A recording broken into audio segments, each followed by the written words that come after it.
बच्चों, आज second chapter की लास्ट क्लास में आपका स्वागत है। इसके बाद हम चैप्टर 3 शुरू करने वाले हैं।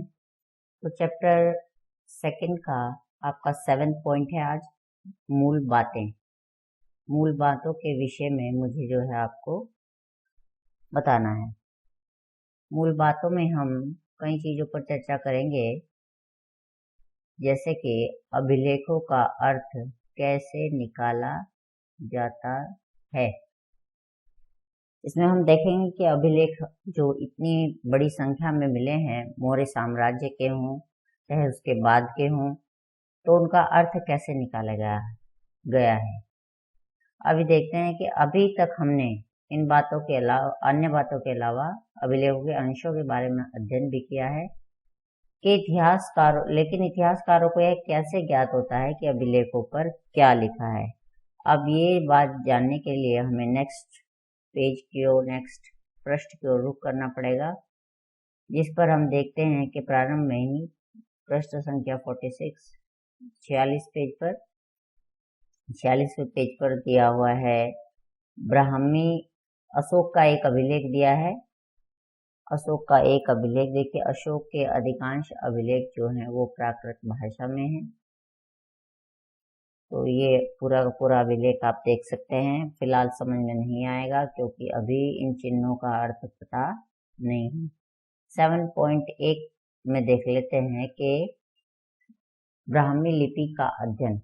आधुनिक भारतीय भाषाओं में प्रयुक्त लगभग सभी लिपियों का मूल ब्राह्मी लिपि है। अर्थात जो हम आज देवनागरी लिपि का प्रयोग कर रहे हैं हिंदी भाषा को लिखने के लिए, तो वो भी जो है ब्राह्मी लिपि से ही उत्पन्न हुई है। ब्राह्मी लिपि का प्रयोग अशोक के अभिलेखों में किया गया है। 18वीं सदी से यूरोपीय विद्वानों ने भारतीय पंडितों की सहायता से आधुनिक बंगाली और देवनागरी लिपि में कई पांडुलिपियों का अध्ययन शुरू किया। उनके अक्षरों की प्राचीन अक्षरों के नमूनों से तुलना शुरू की। आरंभिक अभिलेखों का अध्ययन करने वाले विद्वानों ने कई बार यह अनुमान लगाया कि ये संस्कृत में लिखे हैं, जबकि प्राचीनतम अभिलेख वस्तुतः प्राकृत में थे। फिर कई दशकों बाद अभिलेख वैज्ञानिकों के अथक परिश्रम के बाद जेम्स प्रिंसेप, जो नाम इस चैप्टर में पहले भी आ चुका है, जेम्स प्रिंसेप ने अशोककालीन ब्राह्मी लिपि का 1838 डेट दी हुई है। 1838 ईस्वी 1838 ईस्वी में अर्थ निकाल लिया। कहीं पर ये जो डेट है ये 1837 भी मिलती है, किंतु आप अपनी बुक पर ही ध्यान दें, इसमें 1838 ईस्वी लिखा हुआ है। अब यहाँ कुछ चिन्हों का के सामने उनके अक्षर दिए हुए हैं। देखिए आप, क किस तरीके से बनाया जाता था प्राकृत भाषा में, उसके बाद जो है उसके नीचे च है, फिर ढ, फिर नीचे ढ है, द है, म है। इस प्रकार सभी के चिन्ह जो हैं दर्शाए गए हैं।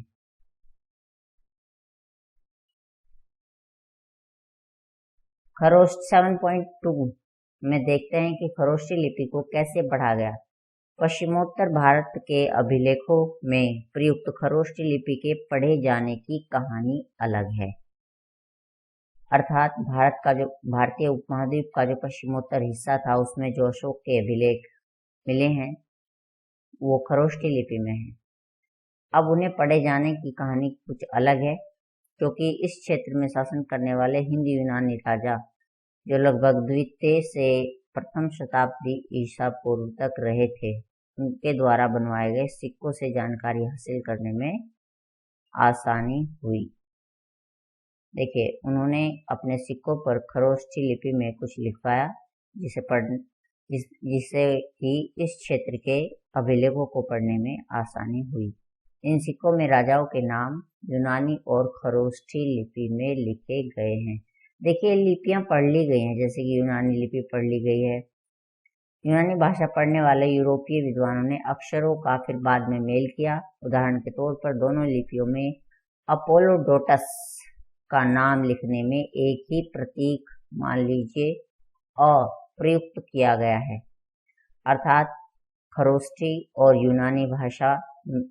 लिपि और यूनानी भाषा में जो है सेम है। चूंकि प्रिंसेप ने खरोष्ठी में लिखे अभिलेखों की भाषा नेक्स्ट प्रस्तुत चलते हैं की पहचान प्राकृत के रूप में की थी, इसलिए लंबे अभिलेखों को पढ़ना सरल हो गया। लंबे अभिलेख पढ़ने जो हैं सरल हो गए। अब 7.3 में हम देखेंगे कि अभिलेखों से ऐतिहासिक साक्ष्य किस प्रकार प्राप्त किए जाते हैं। इतिहासकारों एवं अभिलेख शास्त्रियों के काम करने के तरीकों का पता लगाने के लिए आइए अशोक के 2 अभिलेखों को हम ध्यान से पढ़ लेते हैं। ध्यान देने योग्य बात है कि अभिलेख स्रोत 10 में शासक अशोक का नाम नहीं लिखा गया है, उसमें अशोक द्वारा अपनाई गई उपाधियों का प्रयोग किया गया है, जैसे कि देवानाम प्रिय अर्थात देवताओं का प्रिय और प्रियदर्शी यानी देखने में सुंदर। अशोक नाम अभिलेखों में मिलता है, जिसमें उनकी उपाधियां भी लिखी हुई है। अशोक नाम देखिए केवल 2 ही अभिलेखों से, जैसे कि मैं पहले बता चुकी हूँ, मास्की और गुर्जरा से मिला है। साथ ही उसके वहाँ देवानाम प्रिय और प्रियदर्शी भी लिखा हुआ है, जिससे कि सभी अभिलेखों की पहचान हो गई कि सम्राट अशोक ने ही लिखवाए थे। इन अभिलेखों का परीक्षण करने के बाद अर्थशास्त्रियों ने पता लगाया कि उनके विषय, शैली, भाषा और पुरालिपि विज्ञान सब में समानता है। अतः वे इस निष्कर्ष पर पहुंचे कि इन अभिलेखों को एक ही शासक ने बनवाया था। इससे पहले हम देख चुके हैं कि अशोक ने अपने अभिलेख में कहा है कि उनसे पहले के शासकों ने रिपोर्ट एकत्र करने की व्यवस्था नहीं की। यदि अशोक से पहले के उपमहाद्वीपीय इतिहास पर विचार करें तो क्या आपको लगता है कि अशोक का यह वक्तव्य सही है?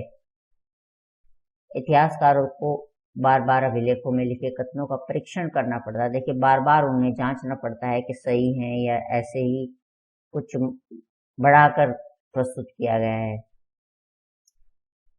कि ऐसी चीज संभव भी थी, सत्य भी थी या नहीं थी। नेक्स्ट पैराग्राफ में देखते हैं, क्या आपने ध्यान दिया कि कुछ शब्द ब्रैकेट में लिखे हैं?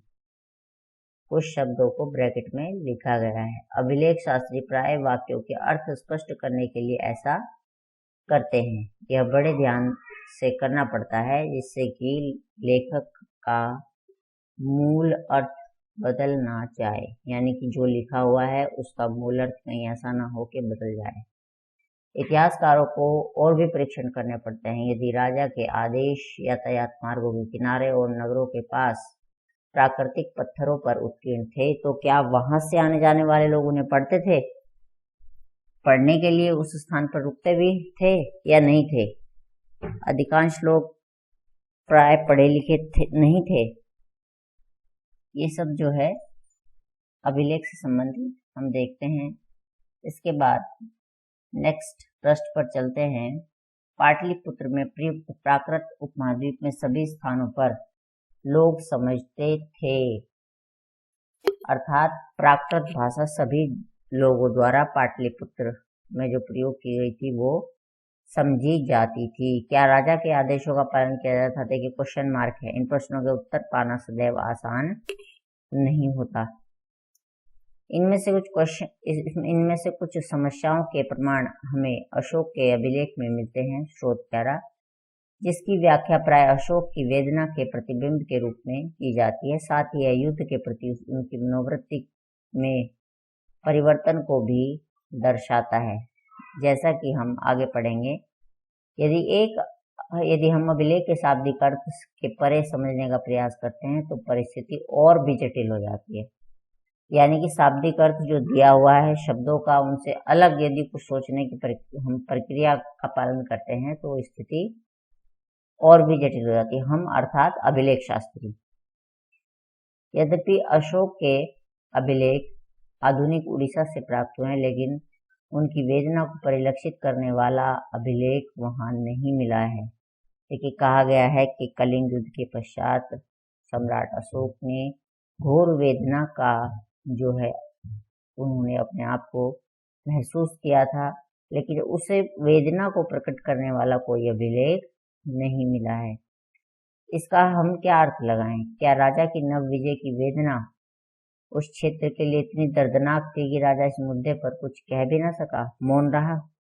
अब देखिए हम पिछले पृष्ठ की ओर पुनः एक बार लौटेंगे कुछ देखने के लिए। स्रोत 10 देख लीजिए, राजा के आदेश। ये अशोक का ही, सम्राट अशोक का एक अभिलेख है।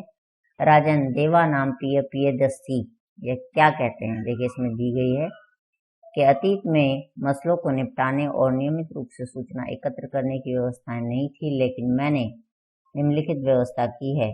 लोगों के समाचार हम तक प्रतिवेदक सदैव पहुंचाएं, चाहे मैं कहीं भी हूं। देखिए शब्द का इस्तेमाल किया गया है। प्रतिवेदक जो है संवाददाता के लिए सम्राट ने संभवतः किया गया है, ताकि उन्हें सब समाचार मिलते रहें, चाहे वो किसी भी स्थान पर रहें, चाहे खाना खा रहे हों, सो रहे हों, विश्राम अंतःपुर में हो, गौशाला में हो, या फिर पालकी में ले जाए जा रहे हों, वाटिका में हो, मतलब हर स्थल पर उन्हें संवाददाता प्रत्येक सूचना देता रहे।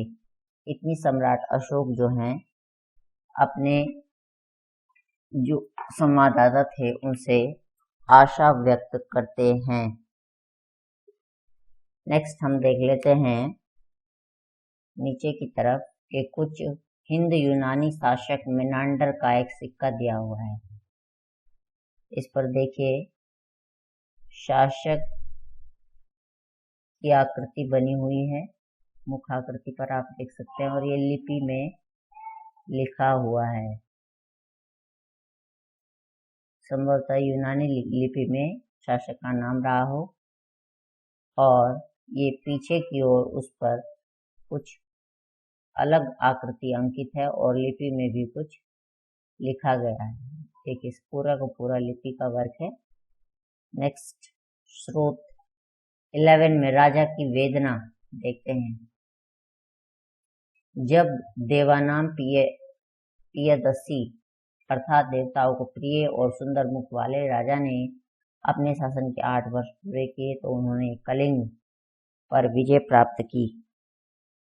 1.5 लाख पुरुषों को, लेकिन किंतु युद्ध इतना भीषण था कि उसमें 1.5 लाख पुरुषों को निष्कासित किया गया, 1 लाख लोग मारे गए और इससे भी ज्यादा की मृत्यु हो गई।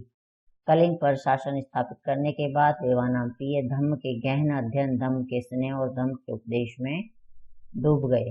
अर्थात कलिंग युद्ध की वेदना इतनी ज्यादा थी कि सम्राट अशोक को बौद्ध धर्म का सहारा लेना पड़ा और उसी में वो पूरी तरीके से डूब गए।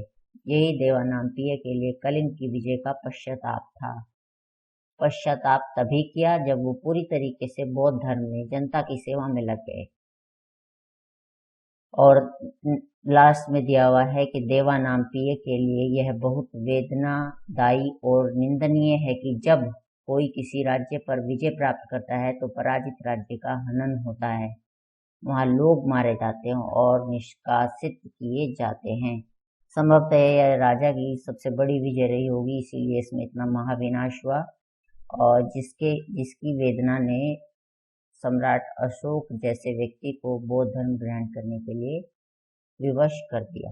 पॉइंट 8 में देखते हैं अभिलेख साक्ष्य की सीमा। देखिए ऐसा नहीं है कि अभिलेख जो है एक पूर्ण साक्ष्य है, अर्थात अभिलेखों से समस्त जानकारी जो है वो प्राप्त हो जाती है, क्योंकि अभिलेख साक्ष्य की भी अपनी कुछ ना कुछ सीमा होंगी, क्योंकि प्रत्येक साक्ष्य की अपनी सीमाएं होती हैं, ठीक इसी प्रकार अभिलेखों की भी हैं। इसमें दिया भी हुआ है कि अभिलेखों की भी सीमा होती है। कभी कभी इनमें तकनीकी सीमा भी हो जाती है। तकनीकी सीमा जैसे कि अक्षरों को हल्के ढंग से उत्कीर्ण किया जाता है जिन्हें पढ़ पाना मुश्किल होता है। साथ ही अभिलेख नष्ट भी हो सकते हैं जिनसे अक्षर लुप्त हो जाते हैं। कुछ अभिलेख क्या हैं कि नष्ट हो जाते हैं, आधे अधूरे मिलते हैं, नष्ट हो जाते हैं और उसके बाद आधे अधूरे प्राप्त हो जाते हैं और जिससे कुछ अक्षर लुप्त भी हो जाते हैं। इसके अलावा भी अभिलेखों के शब्दों के वास्तविक अर्थ के बारे में पूर्ण रूप से ज्ञान हो पाना सदैव सरल नहीं होता है।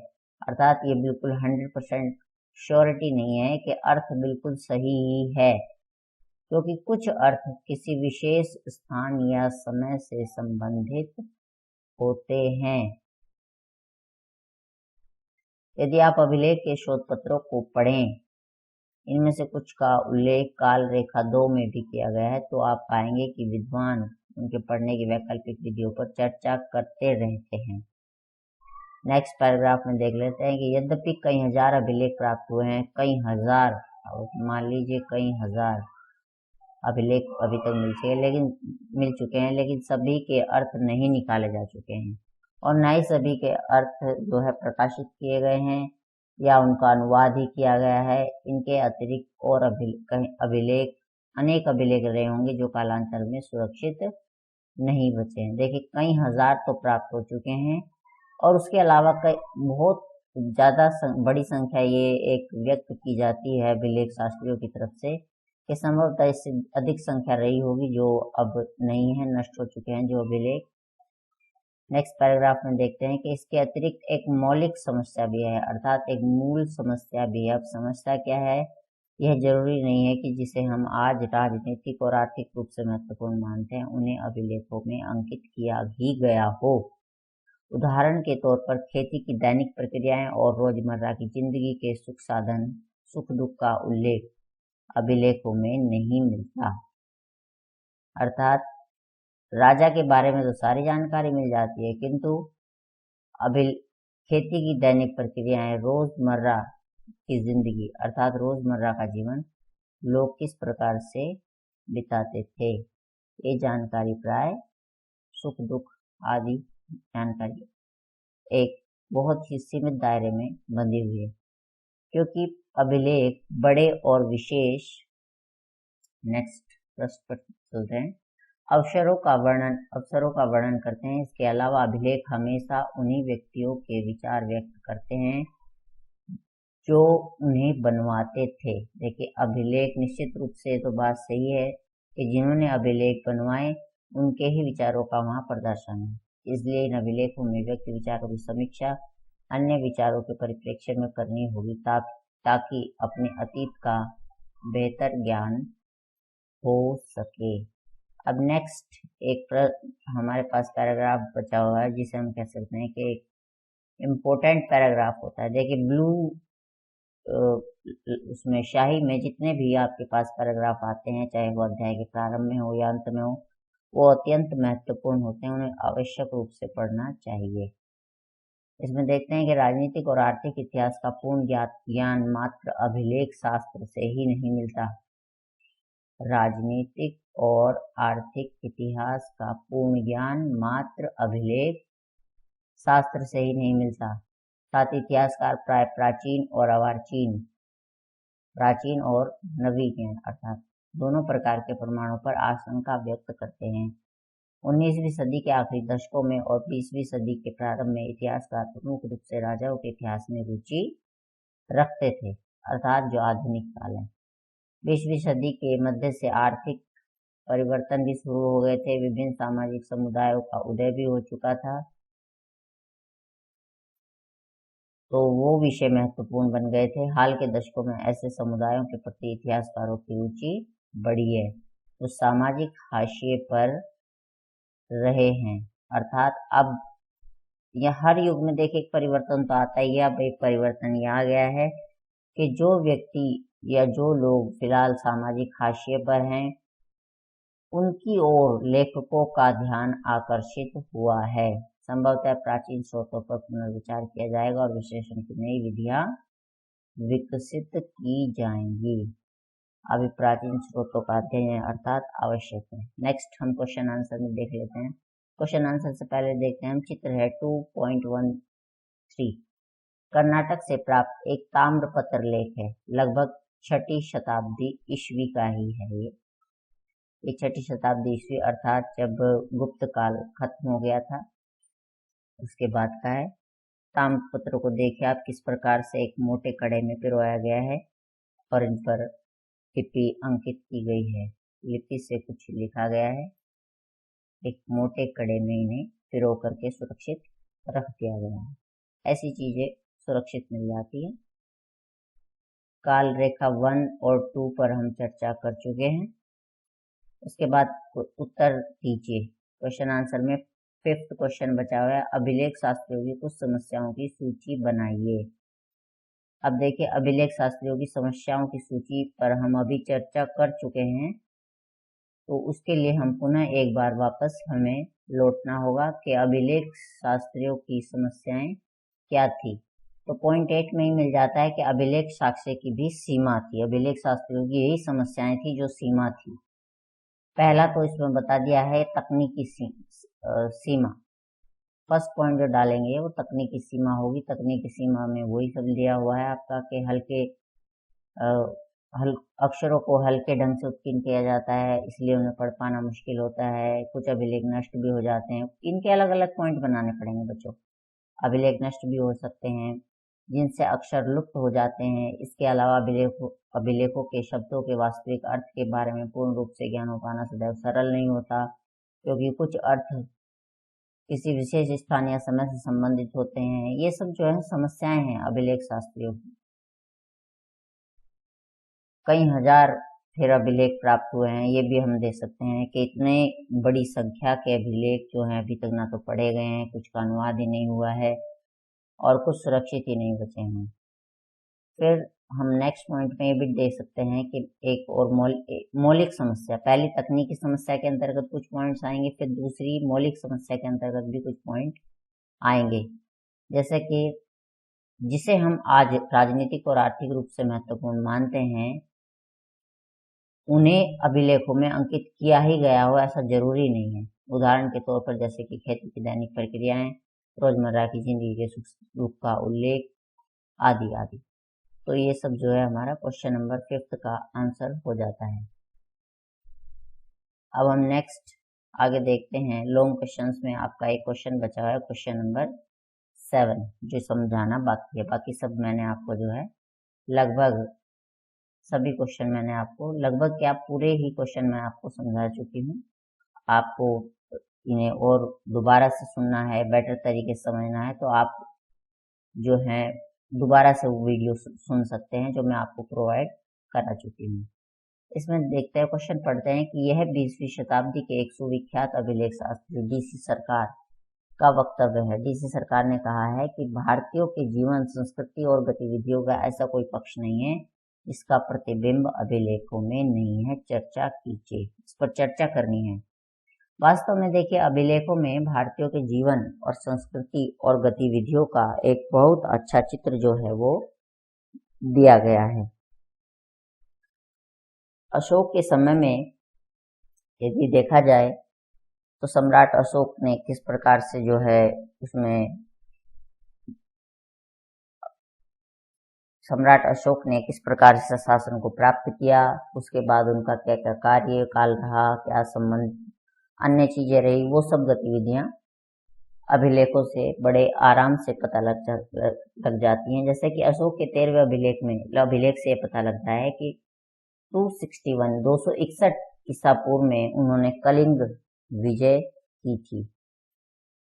कलिंग विजय के पश्चात सभी को ज्ञात है कि सम्राट अशोक का हृदय जो है वो पूरी तरीके से विचलित उनका मन हो गया था, और जिसके लिए उन्होंने बौद्ध धर्म का सहारा लिया। अभी ऊपर भी आया था कि अशोक की वेदना, स्रोत 11 में था कि सम्राट अशोक इस प्रकार जो है वेदना थी उनके अंदर, एक गहरा दुख था कलिंग युद्ध की विभीषिका को देख करके, इसलिए उन्होंने बौद्ध धर्म का सहारा लिया और बौद्ध धर्म का प्रचार प्रसार कराने के लिए उन्होंने कई अधिकारियों की नियुक्ति भी की। जैसे कि उन्होंने अपने शासन के 14वें वर्ष धम्म महामात्र की नियुक्ति की, जो कि प्रत्येक 5वें वर्ष उनके राज्य में घूम घूम कर ये देखते थे कि लोग धर्म का पालन सही ढंग से कर रहे हैं या नहीं, और उसकी सारी सूचना जो है राजा को दी जाती थी, सम्राट को दी जाती थी।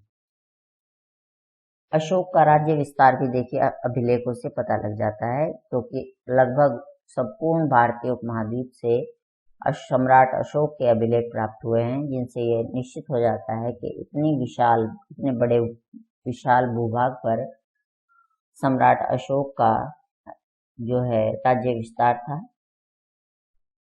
इसके पश्चात हम देखते हैं कि अभिलेख जो हैं स्तंभों पर जो लिखवाए हैं और स्तंभों को इस प्रकार से गाड़ा गया है, उन स्तंभों को गाड़ने की प्रक्रिया भी महत्वपूर्ण रही होगी, उन्हें बनाने की प्रक्रिया भी महत्वपूर्ण रही होगी, यानी अर्थात वे सभी संसाधन जो हैं मौर्य साम्राज्य के पास थे। जैसे कि अभिलेखों को चुनार के बलुआ पत्थर से निर्मित किया गया है। अब इतने विशाल अभिलेखों को लाने ले जाने के लिए संपूर्ण संसाधन थे, फिर उन्हें लगाने के लिए संपूर्ण संसाधन थे, इसीलिए ये जो है आवागमन के साधनों की ओर संकेत करते हैं कि मौर्य साम्राज्य में आवागमन के साधनों की कोई दिक्कत नहीं थी। फिर अभिलेखों से नेक्स्ट में हमें ये भी पता लग जाता है कि सम्राट अशोक ने समय समय पर विहार यात्राएं भी की थी, अर्थात जो बौद्ध धर्म से संबंधित साधु थे उनसे भी वो मिला करते थे। और इसके अलावा भी बहुत सारी जानकारी है बच्चों जो अभिलेखों से मिलती है। तो ये डीसी सरकार का ये कथन गलत नहीं है, डीसी सरकार का कथन जो है बिल्कुल गलत नहीं है कि भारतीयों के जीवन, संस्कृति और गतिविधियों का ऐसा कोई पक्ष नहीं है जिसका प्रतिबिंब अभिलेखों में नहीं है, चर्चा कीजिए। तो ये बिल्कुल सही है उनका कहना ऐसा। तो बच्चों इस प्रकार आपका चैप्टर 2 यहीं पर समाप्त हो जाता है। इसके क्वेश्चन आंसर को समझाने की प्रक्रिया भी पूर्ण हो चुकी है। अब इसमें से आप थोड़ा मानचित्र कार्य देख लीजिएगा, बाकी मैं बाद में तो कराऊंगी ही, किंतु आप भी थोड़ा सा करने का प्रयास करिएगा कि मानचित्र 1 और 2 की चर्चा, उनकी तुलना कीजिए और उन महाजनपदों की सूची बनाइए जो मौर्य साम्राज्य में शामिल रहे होंगे। क्या इस क्षेत्र में अशोक के कोई अभिलेख मिले हैं? देखिए अशोक के अभिलेख संपूर्ण भारतीय उपमहाद्वीप में मिले हैं, तो इसलिए 1 और 2 की तुलना करके निकाल लीजिए कि कौन कौन से महाजनपद मौर्य साम्राज्य में शामिल हो गए होंगे।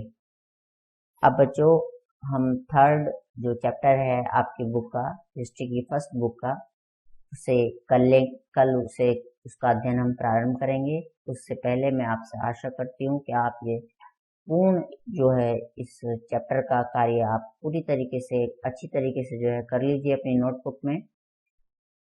और यदि आपको ये वीडियो पसंद आई हो तो इसे लाइक करें, सब्सक्राइब करें और बेल आइकन को दबाना ना भूलें। धन्यवाद।